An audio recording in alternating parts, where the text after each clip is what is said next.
On the night of my birthday, the college kid my wife was bankrolling sent me a picture.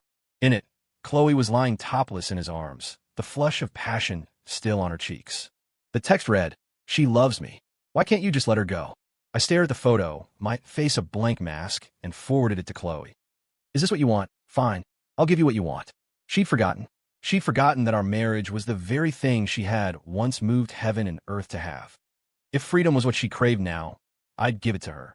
Midnight came and went. Chloe still wasn't home. I picked up my phone and dialed her number. The first call went to voicemail. The second, the third. On the seventh try, she finally picked up. Before I could say a word, Chloe's voice, sharp with annoyance, cut through the line. "Are you serious right now, Jake? Don't you ever quit?" The background noise was a deafening, pulsing beat, but her cold words were what truly stung. I took a deep breath, my grip tightening on the phone. "It's midnight, Chloe. You haven't forgotten what you promised me, have you?" My tone was even, but inside, a storm was raging. Chloe and I were legally married. We were just waiting to have the ceremony. But right before the finish line, she'd fallen for someone else. Now, she refused to come back to the home we were supposed to share. I knew I couldn't force her. So I made a proposition. 1 month. For 1 month, we would live together like we used to. If after 30 days, she still felt nothing, if the memories didn't return, I would file for divorce myself. No questions asked. Yes, Chloe had amnesia. A car accident after we'd signed the papers had left her with a head injury. She'd forgotten everything, including her love for me. And then, Caleb appeared. Chloe fell for him, hard and fast. She paraded the college student through New York's high society circles, buying him a condo, a sports car, a life of absurd luxury. Caleb, for his part, was terrifyingly cunning. He somehow got my number and made it a habit of taunting me, sending me a constant stream of their dates, their late-night conversations, their life together. When the world was quiet, he'd send me long, rambling messages and photos. "Jake, Chloe and I are for real. Please, stop holding on. She doesn't love you. Why can't you let her go? Do you really think she'll be happy, trapped in a marriage that's nothing more than a merger of 2 family dynasties?" A family merger? What Caleb didn't know was that in our marriage, I was the one who had been pursued. She was the one who had chased me. Our families had been allies for generations, and Chloe and I were childhood sweethearts. If it weren't for that accident, we would have been happy. But there are no if-onlys in the real world. When I offered the divorce, Chloe hesitated. But for the sake of her future with Caleb, she forced herself to swallow her disgust for me and agreed to my terms. I'd laid out 2 conditions. First, she had to be home by midnight. Every night. Second, for this 1 month, there's to be no physical intimacy with any other man. If she broke either rule, the deal was off. I would never agree to a divorce. And now, only a few days in. "Let's get something straight, Jake," Chloe sneered through the phone. "You may be my husband on paper, but I don't love you. Who the hell do you think you are to make demands of me? Don't you get it?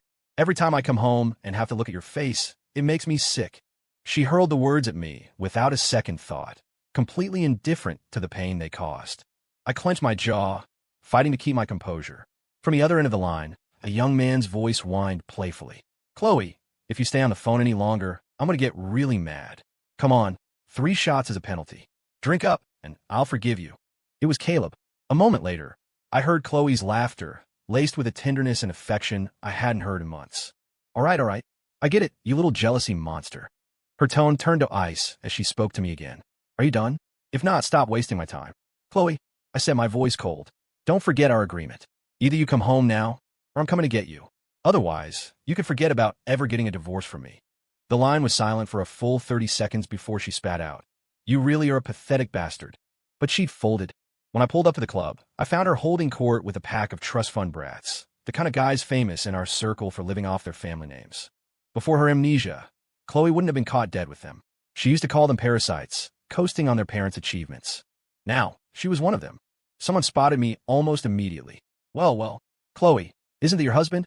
A guy named Kyle jeered. "What's the deal? The great Jake Reynolds, slumming it at a place like this? Afraid your wife won't come home? Here to drag her back yourself." The table erupted in laughter. The only one not smiling was Caleb, sitting possessively close to Chloe, his face dark. I guess it's hard to laugh when you're the one sleeping with another man's wife. He shot me a venomous glare, a mix of defiance and resentment.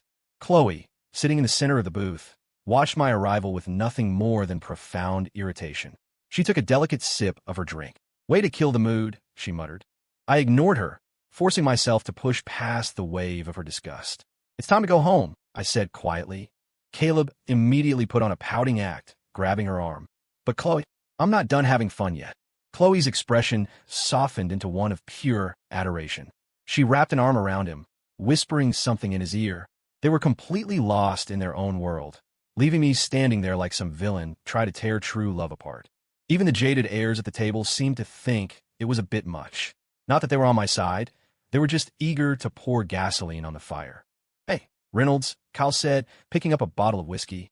We were having a good time here. You crashing the party isn't cool. But hey, I get it. A man's got to protect his property. So here's the deal. You finish this bottle right now, and you can take her home.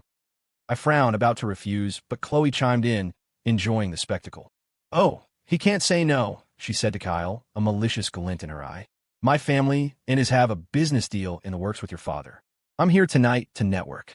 If he pisses you off, I can't exactly leave, can I?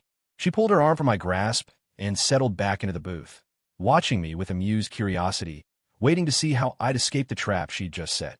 Even with our relationship in shambles, I couldn't bring myself to jeopardize her family's business. Her parents had always been good to me. It was clear this was a setup, a deliberate attempt to humiliate me. But if I refused, Kyle could easily sabotage the Vance family's deal. I took the bottle. The sharp scent of alcohol alone made my stomach churn.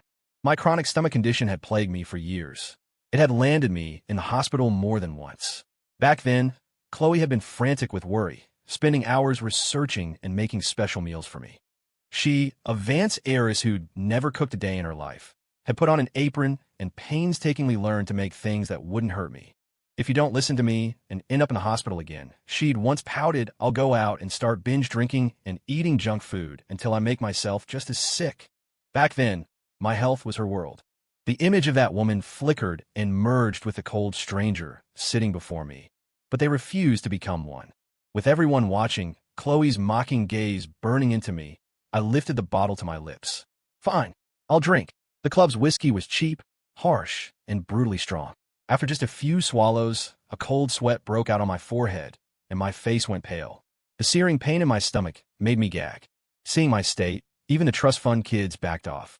After all, my family was just as powerful as theirs. Okay, man, okay. You're a champ. Stop, Kyle said, holding up his hands. Chloe shot him a dirty look and pursed her lips. No fun at all. She stood up. Party's over for me. I'm heading out. Kyle, we'll talk business tomorrow. Caleb clung to her hand, his face a mask of misery, as if he were about to burst into tears. Fighting back a wave of nausea, I strode over, pried Chloe's hand from his, and marched her out of the club. The second we were inside our apartment, she ripped her hand away and shoved me hard. Already dizzy, I stumbled backward and crashed to the floor. The churning in my stomach finally won. I threw up, right there on the hardwood. The disgust in Chloe's eyes intensified. You are pathetic, Jake. Following me around like a lost puppy. Don't you have any shame? As if that wasn't enough, she grabbed a heavy crystal vase from the console table and threw it. It struck me squarely on the forehead. Blood trickled down my temple and into the corner of my eye. I looked up, and through the haze of pain, I thought I saw the Chloe from years ago. My stomach felt like it was on fire, but she just stood there, watching me bleed. Finally, she turned and walked into the bedroom, closing the door behind her. I managed to pull myself up, called an Uber to the emergency room, and got the gash on my forehead stitched up. I didn't go back home. I just collapsed onto a hospital bed and fell into a deep, troubled sleep. In my dreams, I saw our past again. When we first got together, Chloe loved watching cheesy romantic dramas, all the cliched storylines about amnesia and affairs. She'd insist I watch them with her. After every movie, she'd turn to me with a worried look. Do you think you'll ever get amnesia? And forget me? I would laugh and stroke her hair. Don't worry, I promised her. I could forget everyone else in the world, but I would never forget you. Chloe would burrow happily into my chest. Me too, but a dream is just a dream. Eventually, you have to wake up. The next morning, Caleb cornered me outside my office building. His eyes were burning with jealousy. You have no shame, he spat. The one knowingly sleeping with a married woman is talking to me about shame? That's rich, I retorted coldly. Caleb didn't respond to that, the venom in his eyes practically taking physical form. Then, he let out a sneer. I know what this is about, Jake. The Reynolds Corporation is struggling. That's why you're clinging to Chloe. You're trying to lash the Vance family to your sinking ship. He smirked. Too bad for you. She loves me now. The person who isn't loved? That's the third wheel. Get it? I raised an eyebrow. So this is you what? Marking your territory. I dragged Chloe away from him last night, and he was still sore about it. Now he was here to return the favor. I didn't have time for his games. I turned to leave. He lunged forward and grabbed my arm. I instinctively shook him off, and he stumbled backward, landing on the pavement. I frowned. Was he really that weak? Before I could say anything, his entire demeanor shifted. The aggressive posture vanished, replaced by a look of utter vulnerability. "Mr. Reynolds, I know you hate me," he said, his voice trembling, "but you didn't have to call me out here just to humiliate me." He clutched his wrist, his jaw tight with manufactured pain. "You could do whatever you want to me, but I'm begging you, please, don't make things harder for Chloe. She deserves to be free, not a pawn in your family's corporate games." He staggered to his feet and sighed, a bitter, resigned smile on his face. "If it's what you really want, I can disappear. I'll leave your world and never come back." I heard the rapid click-clack of high heels on the pavement behind me. I didn't need to turn around. It was Chloe. Of course. This little performance wasn't for me. It was for her. Chloe rushed to his side. Caleb acted as if he'd only just noticed her, his eyes widening before he quickly looked down. "I'm sorry, Chloe. I didn't mean for you to see." He stammered. "I just wanted to apologize to Mr. Reynolds. I didn't think he'd." Chloe comforted him for a moment before whirling on me, her eyes blazing. "You're disgusting, Jake. You couldn't wait to get your hands on him, could you? You think your money lets you do whatever you want." She didn't give me a chance to explain, just unleashed a torrent of fury. A profound exhaustion washed over me. Had our years together really become worth less than a month with this boy? Her anger escalating, she started grabbing at my suit, demanding I apologize to Caleb. He, in turn, played the part of the noble peacemaker, stepping between us as if to break it up. The three of us were tangled in a bizarre street-side drama, when suddenly, Caleb shoved me. Hard. Caught off guard, I stumbled back several steps. A screech of tires filled the air, and my mind went blank. The next second, I felt my body being thrown sideways. The world spun, then blurred. The last thing I saw before I blacked out was Chloe running to Caleb, pulling him into a protective embrace. Over her shoulder, Caleb stared at me, his eyes cold and full of triumphant malice. When I woke up, I was back in hospital. The ER doctor couldn't help but joke. Twice in 2 days. You're either the luckiest man alive or the unluckiest. According to him, the driver had slammed on the brakes just in time, preventing serious injury. But the impact had still been strong enough to fracture my left arm. While we were talking, I heard my parents' voices in the hall, along with Chloe's. They were tearing into her. When they heard I was awake, my mom rushed in, tears streaming down her face, grabbing my hand and asking if I was in pain. The others followed. Chloe's mother looked mortified. "Jake, I am so sorry. Our family has failed you. Don't you worry," she promised. "I will handle this. If that girl of mine dares to betray you, I'll disown her." Chloe, the cause of all this, simply muttered a quiet sorry and retreated to a corner, staring at the floor. I looked at her, and in that moment, something inside me shattered. "Dad, Mom, Mr. and Mrs. Vance," I said softly, "could you give us a minute? I'd like to speak with Chloe alone." My parents always respected my decisions. Reluctantly, they left. The Vances followed, but not before Chloe's father shot her a final, warning glare. "You'd better fix your attitude, or you'll have me to deal with." Chloe didn't move, her head still bowed. The room fell silent. An oppressive quiet hung in the air. For a long time, neither of us spoke. Finally, she broke the silence, looking up with a flicker of apology in her eyes. "I'm sorry, Caleb. He didn't do it on purpose. I couldn't help it." I laughed. She'd been stewing for 10 minutes, and her first words were a defense of him. "And how can you be so sure of that?" Her brow furrowed, her expression instantly hardening. Clearly, she thought I was slandering her precious lover. I didn't bother arguing the point. The intersection had security cameras. The police would sort out the truth. I watched her, unable to forget that as I lay bleeding on the pavement, her first instinct wasn't to call 911. It was to run to Caleb. Her face was a grim mask. After a long pause, she spoke again. "Jake, I'm truly sorry. You don't have to be." I cut her off. "The person who should be apologizing is Caleb, isn't it?" She took a sharp breath. "So, you're not going to let this go, are you?" A dry, mirthless laugh escaped me. I closed my eyes. When I opened them again, any trace of feeling I had left for her was gone. "Get out, Chloe, and don't come back." She hesitated, as if to say more, but I shut my eyes again, dismissing her completely. She stood, repeated her apology one last time, and left without a second's delay.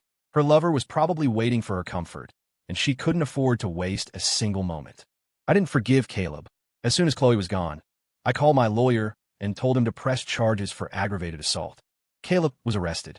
The police reviewed the security footage. It was grainy, but clear enough to show him shoving me into the street.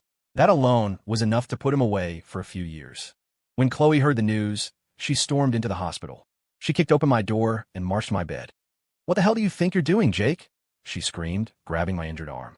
The private nurse I'd hired immediately intervened. "Ma'am, please. You can't do that. The patient is recovering." The nurse firmly pulled Chloe's hand away. Chloe's rage boiled over. "You're just a nurse. Who do you think you are to tell me what to do? I could have you fired by tonight." I frowned, not wanting to drag an innocent person into our mess. "It's fine," I told the nurse. "You can go." The nurse shot me a worried look, but left the room. "What do you want?" I asked Chloe, my voice flat. She looked exhausted, with dark circles under her eyes. She must have been up all night. "Drop the charges and write a letter of forgiveness," she commanded, her voice as cold as steel. "Is that how you ask for a favor?" I scoffed. If that driver hadn't been paying attention, I wouldn't be in this hospital bed. I'd be in a morgue. What Caleb did was attempted murder. Intentional or not, it was a crime. Chloe's brow tightened with impatience. "But you're not dead, are you? So what's the big deal? Caleb is young. It was an accident. If he goes to prison, his life will be ruined." The absurdity of it all was almost funny. The Vance family has more than enough money. You can support him for the rest of his life. Isn't that what you're already doing? Her face grew darker. "Fine. Name your price. What compensation do you want?" Compensation? Even though my heart was already numb, those words struck a nerve. When she'd lost her memory, I didn't break. When she fell for another man, I fought to win her back. But now those two simple words felt like a blade straight through my chest. Ignoring the sharp pain in my arm, I shoved her away. "Get out, Chloe. Get out, and don't ever let me see you again." Her mouth fell open, her eyes wide with disbelief.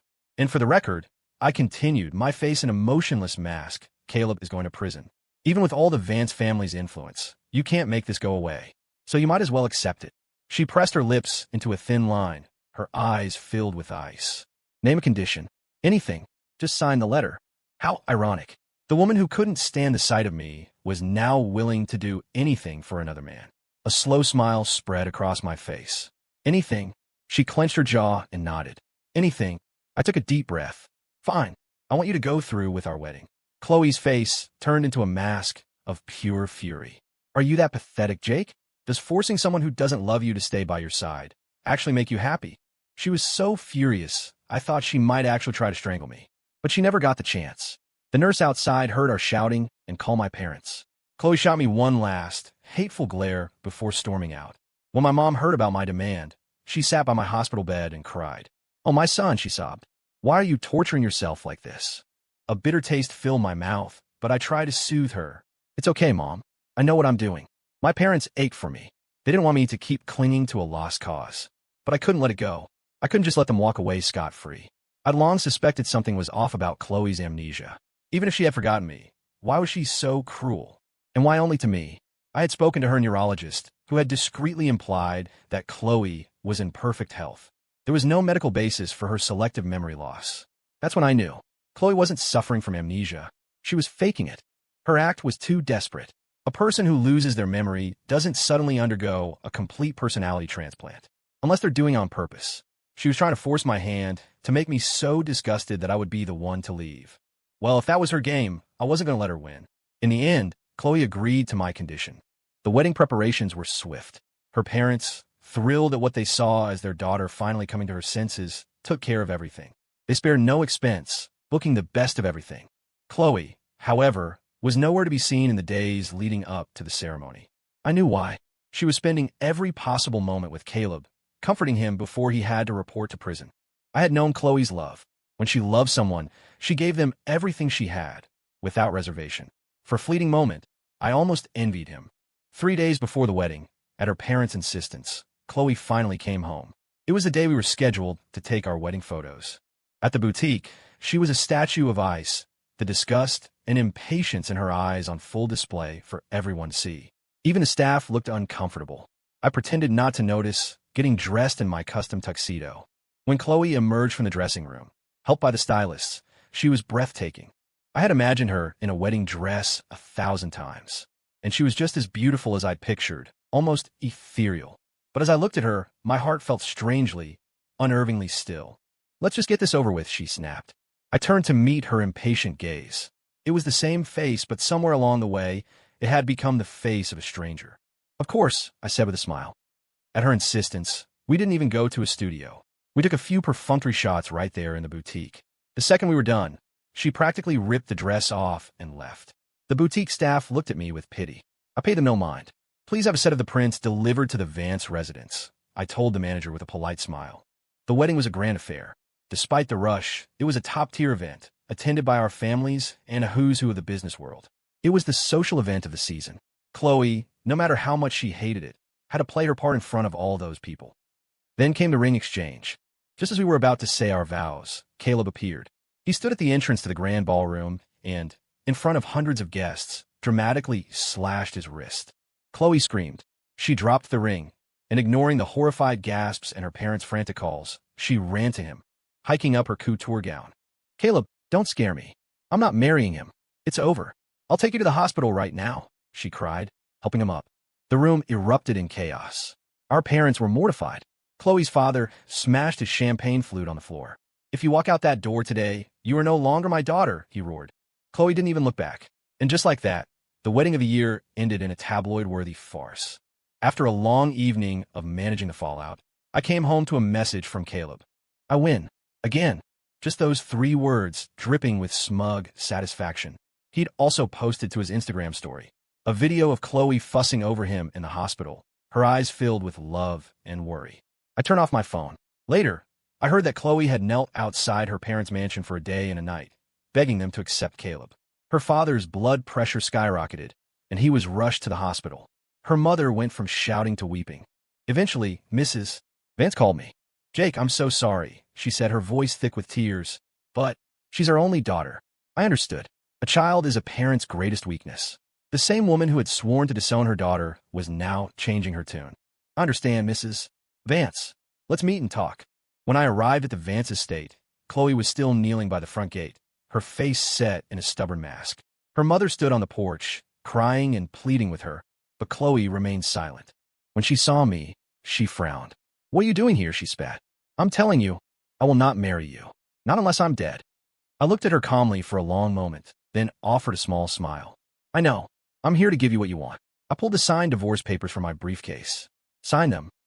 Chloe signed without a moment's hesitation. Feeling indebted to my family, the Vances made significant concessions in our joint business ventures. My father accepted them. After all, they were the ones who had broken the contract. As for me, I left the city. I told my parents I was going to travel for a while, clear my head. They were fully supportive. Even though I deleted both their numbers, news about them still found its way to me through mutual friends. I heard Caleb propose to Chloe. He staged a massive, public proposal that someone filmed and posted online. The story of the beautiful, ruthless CEO falling for the plucky underdog went viral. My mother, furious, started setting me up on a relentless series of blind dates, as if to prove I wasn't losing some imaginary competition.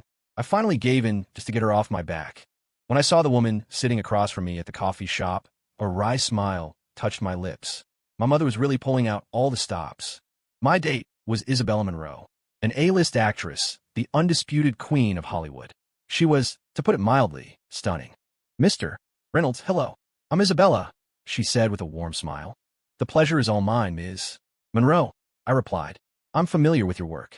She laughed, steering the conversation toward my own interests. I had expected things to be awkward, but she was surprisingly down-to-earth and easy to talk to. I found myself relaxing for the first time in months. Halfway through our coffee, my curiosity got the better of me. Do you mind me asking, why does someone like you need to be set up on a blind date? Isabella gave a weary smile. Believe it or not, I'm a normal person. I get to a certain age, my family starts nagging me about settling down. I knew that feeling all too well. After coffee, she invited me to a movie, and I accepted. We didn't talk much in the theater, but when we walked out, I felt a definite shift between us, a new level of comfort. Which is why I was so thrown to see 2 familiar figures standing right outside the theater doors. Chloe and Caleb. Our eyes met, and for a second, I felt a strange sense of dislocation. It felt like an eternity since I'd last seen her. Long enough that they both seemed like strangers. Caleb spoke first, a smug grin spreading across his face. Well, look who it is. Jake, man, long time no see. This your new girlfriend? He tightened his grip on Chloe's hand, his eyes scanning Isabella, who was still wearing sunglasses and a mask to avoid being recognized. I didn't respond. Beside me, Isabella stood silently, sensing the tension. Caleb was the only one talking, chattering on as if we were old friends, gleefully updating me on his and Chloe's life together. "You know, Chloe and I are getting married in a few months," he announced. "You have to come, man. No hard feelings, right?" "Of course," I said evenly. Despite everything, our families were still connected. Someone from my family would have to attend. Seeing that he wasn't getting the bitter reaction he'd hoped for, Caleb pouted and fell silent. Just then, Isabella looped her arm through mine. "Well, congratulations to you both," she said, her voice smooth as silk. "If you'll excuse us, my boyfriend and I have to get going." Chloe, who hadn't said a word, visibly flinched at the word boyfriend. Her face went cold. I didn't acknowledge it. I just led Isabella to my car. As we were getting in, I heard Caleb's whining voice behind us. "Chloe, why are you still staring at him?" After that night, Isabella and I started seeing each other more frequently. Despite her efforts to keep things private, the Hollywood rumor mill eventually caught on. A-list actress Isabella Monroe dating mystery man. The paparazzi published grainy photos of us at dinner. When confronted, Isabella didn't deny it. She faced the cameras and smiled. "We're not dating," she announced cheerfully. "I'm pursuing him." Her fans went into a frenzy. That night, I got a friend request on Facebook from Chloe. The message attached contained only 5 words. "Get your stuff out of here." It took me a second to realize she meant the apartment we once shared. I typed back, "Just throw it out." Her reply was instant. "I don't want to touch your filth." Was she talking about my belongings or me? I let out a dry laugh. The nerve of this woman. The next morning, when I went to clear out my things, Chloe was there. She opened the door, but aside from that, she didn't spare me a single glance. "Be quick about it," she ordered coldly. I didn't feel like trying. I went to the bedroom and quickly packed up what was left of my life there. As I was heading for the door, she called my name. "Jake, what is it?" I asked, not turning back. She hesitated for a long moment before her voice, colder than ever, cut through the silence. "Close the door on your way out." After that day, Chloe was well and truly gone from my life. I started over. Isabella and I became inseparable. We went skiing in Aspen, scuba diving in the Keys, skydiving over the desert. When she was on location for a film, she'd send me gifts from wherever she was in the world.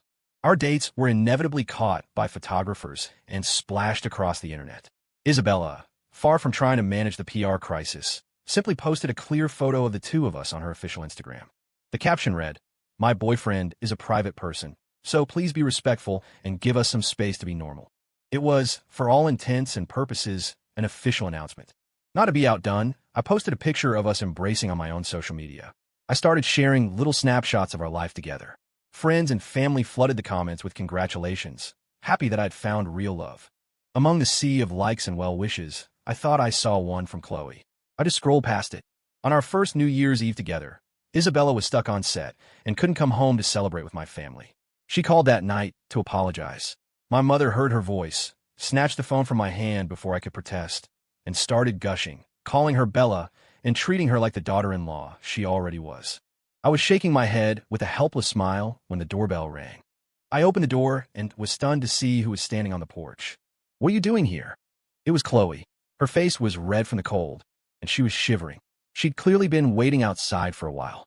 She offered a strained, hesitant smile. "Aren't you going to invite me in?" "No," I said flatly. "It's not a good time. Say what you need to say out here." Her face fell. I came to apologize, Jake. I'm so sorry for how I treated you. I had no choice." I scoffed. "What? Your memory finally came back." She nodded eagerly. "Yes, I remember everything now. You're my husband. I got rid of Caleb. We can go get our marriage license renewed." "Enough." I cut her off. "Chloe, it's one thing to lie to other people, but you shouldn't lie to yourself." The color drained from her face. What are you talking about?" I looked down at her. "You know exactly what I'm talking about." The realization dawned on her face. She finally understood that her pathetic act had never fooled me. "You knew," she whispered. "You knew all along. You did this on purpose, didn't you?" Her voice rose, becoming hysterical. "You were planning to dump me from the start. That's why you tolerated me and Caleb. Why you agreed to the divorce. It was all so you could be with that actress, wasn't it?" Slap. I hit her. It was the first time in all the years I had known her that I had ever laid a hand on her. You hit me?" she stammered, her eyes wide with disbelief. I wiped my hand on my pants, my expression blank. "Yes, Chloe. As you said, I did it on purpose. but only because I wanted to see if you had a single shred of conscience left in you. You faked amnesia. You let that pathetic little clown humiliate me over and over again. And now you have the gall to show up here and ask for my forgiveness. Chloe, I said, my voice dripping with contempt, you make me sick. I threw her own words back at her. She panicked. No, Jake, listen to me. Let me explain. I was confused. Caleb manipulated me. A broke college kid manipulated you? I was unmoved. I'd had my investigators look into it months ago. Caleb's appearance was no accident. The two of them had been sleeping together since college. But because of our family's impending alliance, they'd had to keep it secret. Even the car crash was a carefully orchestrated plot. It was all designed to make me give up. I just don't understand, Chloe, I said softly. If you wanted to get away from me so badly, why are you here now, putting on this pathetic show? Tears streamed down her face. No, that's not it. I was wrong. It wasn't until I lost you that I realized you were the only one who ever truly loved me. Please, just give me one more chance. You didn't realize I was good to you, I said with a cold smile. You realized that without me, and your family's money, you're nothing. After Chloe's stunt at the wedding, her parents had finally had enough. They were heartbroken and furious. They not only removed her from her executive position at the Vance Corporation, but also formally adopted a distant young cousin, whom they began grooming as their new heir. Chloe's status in the family plummeted. Her allowance was cut to just enough to live on. It's easy to get used to luxury, but much harder to give it up. She had come to me hoping to use me as leverage to regain her power within her own family. I knew it all. Jake, please, you have to help me, she begged, dropping to her knees on the cold stone porch. My parents have abandoned me. I can't lose you too. The commotion brought my parents to the door. When my mom saw Chloe, her warm smile vanished. Chloe, dear, she said, her voice deceptively sweet. What are you doing kneeling out here on New Year's Eve? Get up, get up. Let me call you a cab so you can get home. Mrs. Reynolds, Chloe sobbed. My father has disowned me. I know I was wrong. Please, talk to Jake for me. Ask him to give me another chance. My mom blinked. Your father disowned you? So, you're not the Vance heiress anymore. Chloe nodded miserably. She clearly expected my mother's pity. Instead, my mom pulled me back inside and slammed the door in Chloe's face. Through the heavy oak, her voice rang out, clear and cold. My son is an exceptional man. Why on earth would he want a piece of second-hand, damaged goods like you? My dad and I just stared at her, stunned. After a long moment, I gave her a thumbs up. Mom, I said, you're a legend. After that night, I never saw Chloe again. I heard she got pregnant with Caleb's child. The Vances, horrified by the scandal of their daughter having a child out of wedlock, cut ties with her completely. And Caleb, the professional leech, abandoned her the moment he realized she was penniless, moving on to a wealthy divorcee in her 40s. Chloe was consumed by hatred. One day, she lured Caleb to a hotel room and killed him. Then she climbed to the roof and jumped. Right before she did, she sent me one last text message. If there's a next life, I'd still want to marry you. What is it, honey? You're a million miles away. Isabella's voice brought me back. She was standing in the doorway of the kitchen, smiling, a platter of food in her hands. I deleted the message. It's nothing. The past was the past. I didn't believe in second chances or next lives. All I wanted was to cherish the person standing right in front of me.